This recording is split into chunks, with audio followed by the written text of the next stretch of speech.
Hi, everybody. I hope you had a wonderful weekend. We are back today with another monologue. So today we are looking at Shakespeare's Much Ado About Nothing. As always, the monologue is in the description below. Take a moment to pause me and read it, and then we'll come on back. So, Much Ado About Nothing is one of Shakespeare's comedies. Now, before we get going, I do want to make an important distinction when we talk about comedies in Shakespeare's time. Yes, they were funny, and not always funny today, because a lot of the jokes that Shakespeare used were very topical, very sensitive to the time that he lived in. But the big thing about comedies versus tragedies in Shakespeare's day is that comedies ended happily. They may not have been 100% funny, but if they ended happily, it was a comedy. If they ended with the death of the main character or a lot of deaths, that was a tragedy.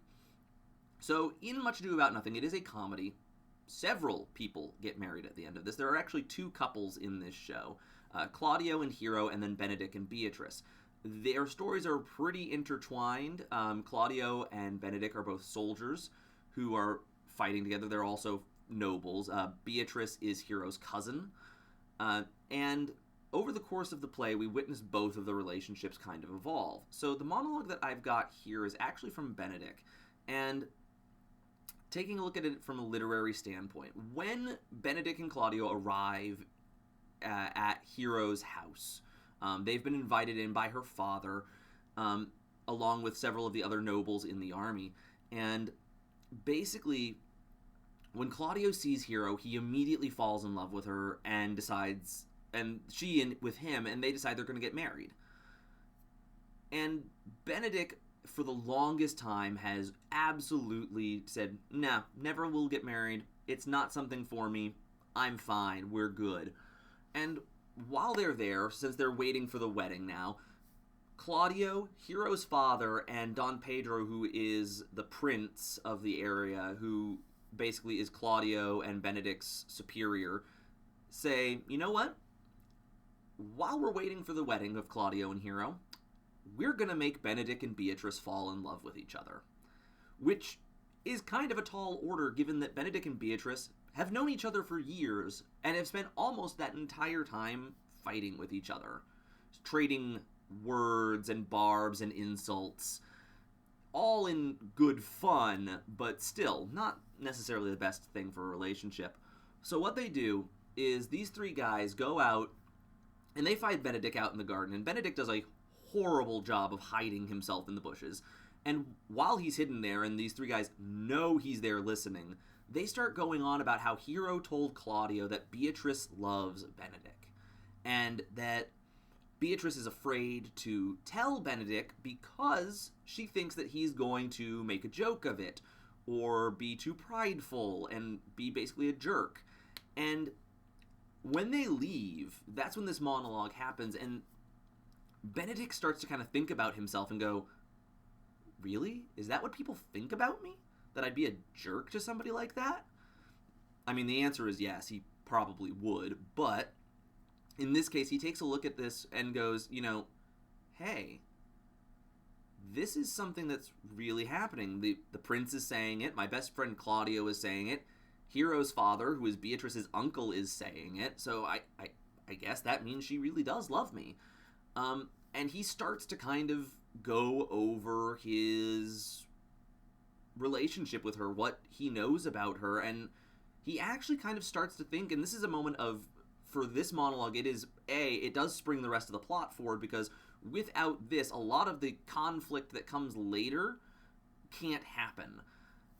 And with this also, it's a huge change for Benedick's character, because he suddenly goes from being this very carefree, flippant individual to somebody who actually has something he wants to fight for and wants to have in his life. And as a character, he starts changing in that he looks at this and goes, all these things, I've known all this about Beatrice. Why have I never seen this before? He takes a moment and he suddenly realizes she really is a really good match for him. And in fact, from the course of the play, I personally believe that Beatrice and Benedick are the better couple of this play, because they have a lot in common.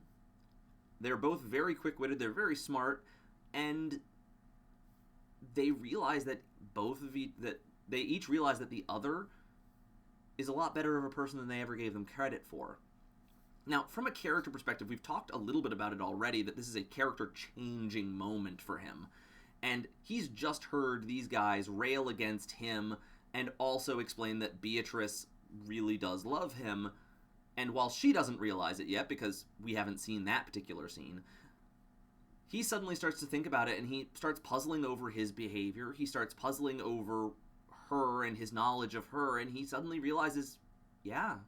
And so as an actor, what you want to do is you start off with this moment of, oh my god, is this what people think of me? Am I really that bad of a guy? And then it's moving on into, you know what? She really, and it's you move on to that realization of, yes, she really does love me. So let's take a look at it and see how it goes.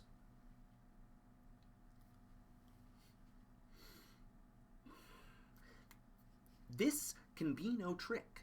The conference was sadly borne. They have the truth of this from Hero. They seem to pity the lady. It seems her affections have their full bent. Love me? Why, it must be requited. I hear how I am censured. They say I will bear myself proudly if I perceive the love come from her. They say, too, that she will rather die than give any sign of affection.